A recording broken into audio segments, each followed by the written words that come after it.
अपना शीश नवाऊंगा, एक एक गांव के अंदर जाऊंगा और स्कूल को दिखाऊंगा। धन्यवाद। बहुत बहुत धन्यवाद आदरणीय भाई साहब। अजय दतिया में सर झुका के माफी मांगूंगा। मेरी अपनी दतिया है, एक चुनाव हरा दिया तो क्या हुआ, तीन चुनाव जितने जिताए हैं। नरोत्तम मिश्रा भाजपा में ही जन्म हुआ है और भाजपा में ही मरेगा, इधर उधर की कोई बात नहीं हो सकती है। नमस्कार, स्वागत है आपका हमारे विशेष कार्यक्रम हॉट टॉक में। मैं और मेरे सहयोगी राजा शर्मा हमेशा की तरह आपके समक्ष मौजूद हैं, उपस्थित हैं। राजा भाई, मुझे पिछले विधानसभा चुनाव याद आता है, जब चर्चा चल रही थी और आपने हॉटलाइन पे लिखा था कि नरोत्तम मिश्रा जी की टिकट खतरे में है, सीट खतरे में है। कमोवेश वही हुआ, नरोत्तम मिश्रा जी चुनाव हार गए। भारती वहाँ से चुनाव जीते, कांग्रेस के प्रत्याशी, और फिर कोर्ट का एक फैसला आया और उसके बाद नरोत्तम मिश्रा जी की सक्रियता बढ़ गई और भारतीय जनता पार्टी ने वहाँ से एक उम्मीदवार नए अभिषेक तिवारी को वहाँ से मैदान में उतारा। और इस समय सबसे बड़ा मुद्दा जो है देश में चर्चा में जो है वो दतिया का उपचुनाव चर्चा में नहीं है। उम्मीदवार नरोत्तम मिश्रा को टिकट नहीं मिलना चर्चा का विषय है। आप इसको किस रूप में देखते हैं? ये आपने जो सबसे आखिरी में जो स्टेटमेंट दिया ना, वही पूरे इस घटनाक्रम का, इस पूरे एपिसोड का सार है कि उपचुनाव में नरोत्तम मिश्रा को टिकट नहीं मिलना ही एक देश दुनिया में चर्चा का विषय बना हुआ है। उपचुनाव तो आमतौर पर अनेकों जगह होते ही हैं, कई अनेक कारण होते हैं। कई बार किसी मृत्यु हो जाती है तब सीट खाली हो जाती है, कई बार कोई कोर्ट के आदेश से सीट खाली हो जाती है। और मध्य प्रदेश में भी, दतिया में भी ऐसा ही हुआ कि सीट लीगल लिटिगेशन के कारण वो खाली हुई। जो भी चार्जेस थे, जो भी आरोप थे एफिडेविट के अंदर, या जो भी स्थितियां थी, उस पर ज़्यादा डिटेल में चर्चा करने की आवश्यकता इसलिए नहीं है कि वहाँ पे उपचुनाव मंड चुके हैं और कांग्रेस के एग्जिस्टिंग विधायक को वहाँ पे से हटा दिया गया और अब फिर से उपचुनाव इलेक्शन कमीशन ने नोटिफिकेशन जारी कर दिया, पार्टियों ने टिकट बांट दिए और आज नामांकन भी हो चुका है। सवाल आपने बहुत वाजिब है आपका पूछना कि दतिया मतलब नरोत्तम मिश्रा और नरोत्तम मिश्रा मतलब दतिया पॉलिटिकली। वैसे तो दतिया मतलब माई बगलामुखी, वैसे तो दतिया की पहचान देश दुनिया में बगलामुखी माता जी के मंदिर के कारण है। और आपकी जानकारी के लिए बता दूं कि दतिया में बगलामुखी की मंदिर के अंदर प्रेमाइसिस में एक भगवान शंकर का एक बहुत प्राचीन मंदिर है जो महाभारत काल में पांडवों द्वारा स्थापित किया गया। क्या बात है, रोचक जानकारी है जी। तो वहाँ पे एकदम ठीक पास में, तो वो महाभारत काल में पांडवों द्वारा स्थापित महादेव है, शिवलिंग है। जब कभी भी आप दतिया जाओ, देवी के दर्शन करने जाओ, तो मंदिर प्रेमाइसिस में है, उसका दर्शन जरूर करना चाहिए। बहुत ही सिद्ध स्थान है, अपनी महिमा है और ख़ासतौर से पॉलिटिकल लोगों का बगलामुखी गढ़ है। बगलामुखी में शक्ति की पूजा होती है और शक्ति आप जानते हैं पॉलिटिक्स भी एक शक्ति है।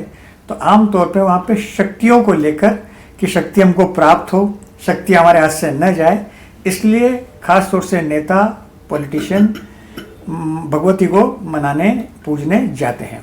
यह तो बात थी दतिया के उस स्थान की जिसके कारण दतिया दुनिया में जाना जाता है। राजनीति में दतिया क्यों जाना जाता है? राजनीति में दतिया डॉक्टर नरोत्तम मिश्रा के कारण भी जाना जाता है कि नरोत्तम मिश्रा वहाँ से विधायक रहे, गृह मंत्री रहे भी, चुनाव लड़ा भी और चुनाव हारे भी, जिसका उल्लेख अभी भैया आपने किया। 3 नवंबर 2023 को जब मैंने दतिया की रिपोर्टिंग की थी तब बड़ा एक विश्लेषण लिखते हुए कहा था कि भारतीय जनता पार्टी भले सरकार बना ले, लेकिन डॉक्टर नरोत्तम मिश्रा मुझे चुनाव हारते हुए नजर आ रहे हैं। ग्राउंड रिपोर्ट ये बता रही थी कि नरोत्तम मिश्रा का पूरे दतिया के अंदर एक अंतर विरोध चल रहा था जो इनको समझ में नहीं आ रहा था। ठीक है, लोग उस समय मेरी बात को मानने को इसलिए तैयार नहीं थे क्योंकि लोगों को लग रहा था कि बड़ा आभा मंडल है, बड़ा ऑरा है डॉक्टर नरोत्तम मिश्रा का, वो चुनाव किसी भी प्रकार से हारेंगे नहीं। खासतौर से भोपाल के मीडिया के लोगों ने मुझसे कहा कि ये आपका विश्लेषण गलत निकल सकता है क्योंकि वो चुनाव साधन से, संसाधन से, साम दाम दंड भेद प्रपंच से लड़ रहे हैं तो चुनाव जीत जाएंगे। तब भी मेरा कमेंट ये था कि नरोत्तम मिश्रा को लेकर सबसे बड़ी प्रॉब्लम जो मुझे सामने आ रही है उस चुनाव में, वो उनका घमंड और अहंकार था। उस घमंड और अहंकार के कारण वोटर और कार्यकर्ता दोनों उनसे नाराज थे।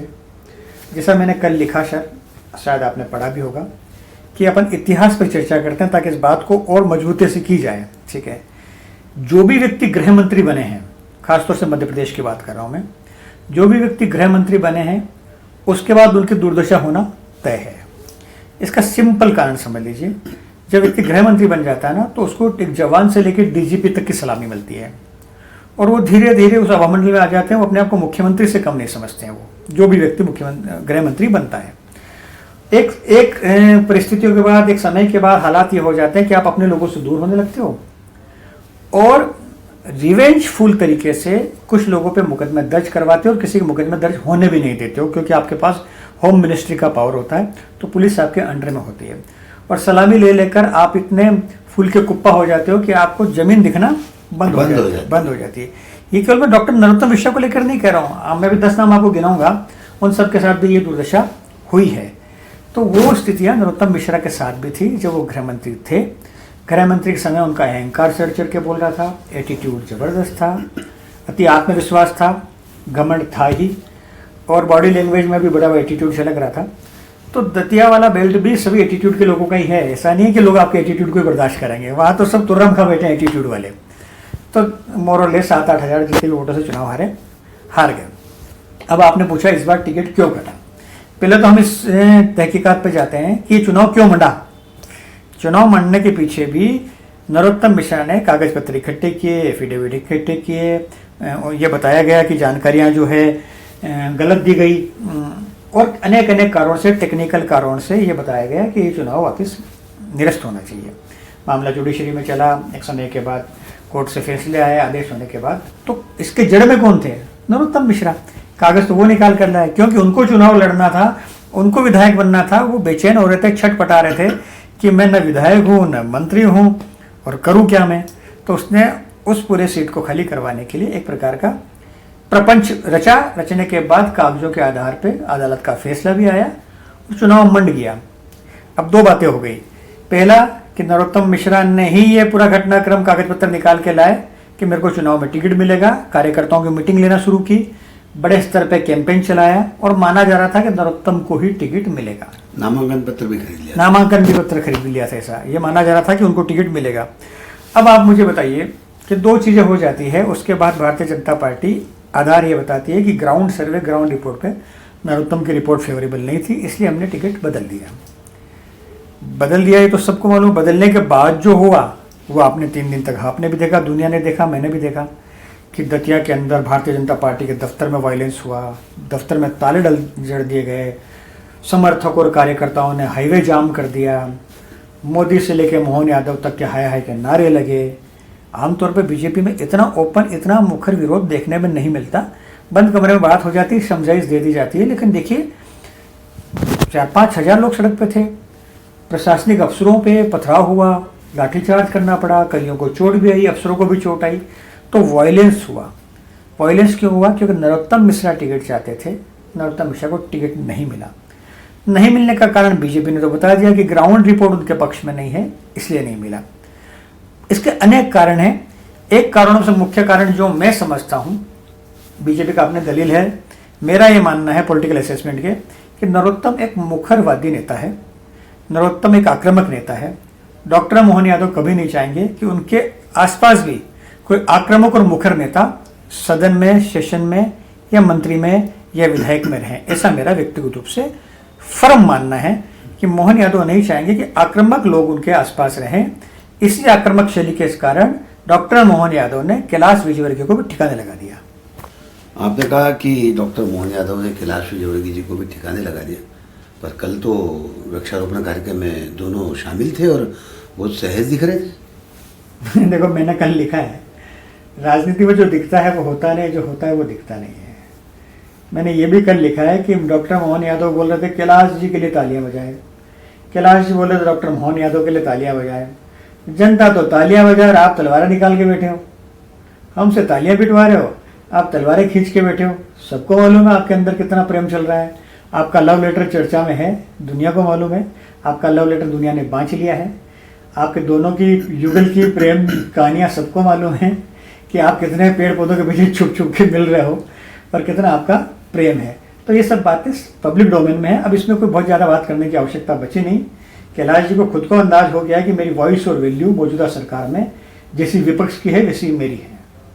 एक बात और चर्चा में आई कल, राजा भाई कैलाश जी ने मेयर के ऊपर एक तंज कसा। जी आमतौर पर ऐसा माना जाता है शुरुआती दौर से ही कि मेयर उनके समर्थक हैं और उस पर उनका काफ़ी योगदान उनके चुनाव के समय से ही देखने को मिल रहा है। तो एकाएक ही क्या मामला हुआ है? ठीक है, संदर्भ तो उन्होंने किसी मीटिंग का दिया और वो मतलब अति उत्साह में आक्रामक शैली में महापौर को उन्होंने टारगेट करके कहा कि आजकल आप मीटिंगों में नहीं आ रहे हो। तो उसके संदर्भ को स्टडी करो तो ये पता चलता है कि मीटिंगों में केवल महापौर नहीं, अफसर भी कौन से जा रहे हैं उनकी मीटिंगों में। इतिहास उठा के देख लीजिए, बड़ी बड़ी जितनी मीटिंगें कॉल की है, डिविजनल कमिश्नर जैसे डीएम तक वहाँ पहुँचे हैं क्या उनकी मीटिंग में? ये मौजूदा सरकार जो चल रही है वो ऐसा लग रहा है विपक्ष वर्सेस बीजेपी वर्सेस विपक्ष चल रही है और कैलाश जी उसके भुगतभोगी हैं। अफसर खुद ही मीटिंग में नहीं आ रहे हैं। महापौर तो चलो आपकी पार्टी का कार्यकर्ता है, कोई कंपल्सन रहा हो, कोई कानून रहा होगा। जिस शैली में, जिस स्वर में उन्होंने कहा, उसमें तो मेरा तो ये मानना है कि फ्रस्ट्रेशन झलक रहा था। राजनीति में दौर हर व्यक्ति के लिए आता है। जैसे नरोत्तम मिश्रा जी की बात करें, आज ही का वाक्य है कि वे नामांकन दाखिल करवाने भाजपा प्रत्याशी का गए, उसके बाद आम सभा में वे भावुक हो उठे और रुलाई सी आ गई उनको। क्या कहते हो, ये एक उनके मन के भाव कैसे निकल कर आए और क्या लग रहा है? वीडियो शायद आपने देखा भी है। नहीं, देखिए आप बिल्कुल सही फरमा रहे हैं कि हमने उनका पहले भाषण भी सुना है। उन्होंने कहा कि मैं दतिया और दतिया के आसपास के सभी गाँव में जाऊँगा, कार्यकर्ताओं को लेकर जाऊँगा, घर घर शीश नवाऊँगा और भारतीय जनता पार्टी के प्रत्याशी को जिताऊँगा। ये तो एक कमेंट उनका था। उसके बाद उनका आंखें भर आई और फिर बाद में जाके पास में जाके बैठ गए और हेमंत खंडेलवाल और मोहन यादव के पास बैठ गए। फिर उनकी आंखों में आंसू भी आए, दिख रहे हैं। ये तो वीडियो में दिख रहा है। मेरा ऐसा मानना, देखिए राजनीति निर्दयी होती है सर। राजनीति में दया का कोई काम नहीं होता है। आप उठा के देख लीजिए, कोई सा भी चुनाव, चाहे बंगाल का उठा के देख लीजिए, अन्य चुनाव उठा के देख लीजिए, वहाँ दया का कोई काम है क्या? ममता बनर्जी के साथ क्या हो रहा, भारतीय जनता पार्टी क्या कर रही है, मालूम नहीं आएगा आपको। 20-20 सांसदों को रात बेरात वहाँ से तोड़ कर लाया जा रहा है, जोड़ कर लाया जा रहा है, 100 करोड़ खरीद कर लाया जा रहा है, क्वेश्चन मार्क। ये सब बात तो राजनीति में दया का कोई स्थान नहीं है। आप इमोशनल हो जाते हो, इसलिए इमोशनल हो जाते हो कि आपको लग रहा था कि टिकट मेरी जेब में है और उसी अति आत्मविश्वास के कारण आपने नामांकन पत्र भी खरीद लिया था। ठीक है, लेकिन आपकी आंखों में जो आंसू है वो आपके दर्द को बयां करते हैं। आपके दर्द के पीछे के इतिहास को भी आपको झांकना पड़ेगा कि ये आंसू क्यों आए हैं। मेरा ऐसा मानना है, नियति कर्मों का हिसाब सबका करती है। जब कमलनाथ की सरकार गिरी थी ना, तो ऐसे कई लोग थे जो कमलनाथ की सरकार को डिस्टर्ब करने में और गिराने में लगे हुए थे। उसमें डॉक्टर नरोत्तम मिश्रा भी हुआ करते थे। इनको ऐसा लग रहा था कि कमलनाथ की सरकार गिरने के बाद ग्वालियर वाले बेल्ट से मुख्यमंत्री का चयन होगा और मैं मुख्यमंत्री बन जाऊंगा। फिर कोविड के टर्म में मोदी जी ने ये निर्णय लिया कि नहीं, डिफिकल्ट टाइम चल रहा है तो शिवराज को ही वापस से मुख्यमंत्री बनाया जाए। तो सरकार गिराने में इन लोगों का रोल था। उस समय कमलनाथ जब इस्तीफा दे रहे तो उनकी आंख में आंसू आए थे। आज नरोत्तम मिश्रा की आंख में आंसू है कि मुझे टिकट नहीं मिला। टिकट नहीं मिलने से आप 7 साल पीछे जाते हो। ध्यान रखिए, आप 2 साल तो जो अभी बचे हैं वो, और जीता हुआ कैंडिडेट रहेगा तो अगला फिर टिकट उसी को मिलेगा। तो आप 7 साल पीछे चले जाते हो। 7 साल में गंगा में पानी बहुत बह जाता है सर। राजनीति वर्तमान की होती है, भविष्य की नहीं होती है। भविष्य बहुत बड़ा धोखा है राजनीति के अंदर। वर्तमान में जो कुछ आपकी जेब में है वही आपके पास है, जो आप कुछ आपके हाथ में है वही आपके पास है। कुर्सी पे आप नहीं हो तो लंबे समय तक नहीं हो, ध्यान रखिएगा आप। गंगा घाट आप हमेशा हॉटलाइन पर लिखते हो जी।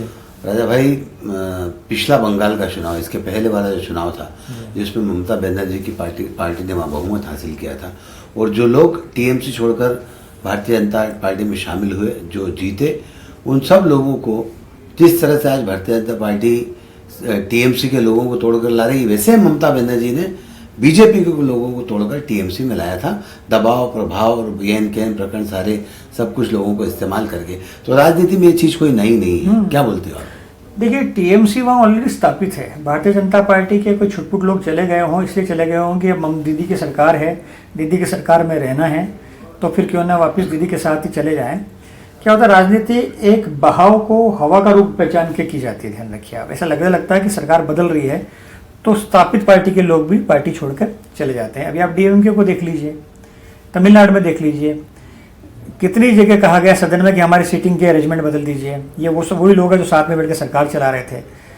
तो मेरा एक परमानेंट कोट है, राजनीति का एक ही चरित्र होता है कि राजनेताओं का कोई स्थायी चरित्र नहीं होता है। ये मेरा परमानेंट स्टेटमेंट है। राजनेताओं के चरित्र पर किसी प्रकार का विश्वास नहीं किया जाना चाहिए।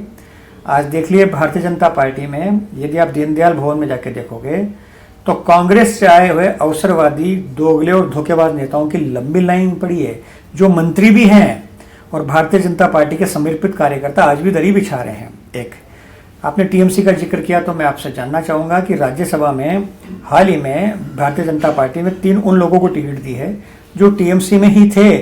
बीजेपी के नेता उनके दरवाजे पर खड़े थे कि आप आ जाइए, हम टिकट लेके खड़े हैं आपके लिए। उनका टिकट अनाउंस होने के बाद टीएमसी के तीनों नेताओं ने बीजेपी ज्वाइन की है। तो क्या भाजपा के पास योग्य लोग नहीं हैं कि टीएमसी के लोग आएंगे जब भी चुनाव हो पाएगा राज्यसभा का? इसको आप समझिए। तो इसलिए कोई भी पार्टी हो, कांग्रेस हो, भाजपा हो, समाजवादी हो, XYZ कोई भी हो, किसी से चरित्र की, नैतिकता की, मौलिकता की बात नहीं करना चाहिए। नैतिकता और मौलिकता सब खूंटी पर टंग चुकी है कई दशकों से। हम जो सामान्य लोग हैं, जो राजनीति को दूर से देखते हैं, वो आहत होते हैं। ये उनका प्ले कार्ड है, या लोगों से खेलते रहते हैं। राजनीति में नैतिकता और मौलिकता का कोई स्थान नहीं होता है। राजा भाई ने बहुत विस्तार के साथ बहुत गंभीर विषय पर आपसे बात की है और आपको बताया भी है कि किस तरह से राजनेताओं के दोगले चरित्र की जो भूमिकाएं होती है अलग अलग, उसके बारे में काफ़ी अच्छे से बताया है। आज के इस कार्यक्रम में बस इतना ही। सुनील जोशी और राजा शर्मा को दीजिए इजाजत। नमस्कार।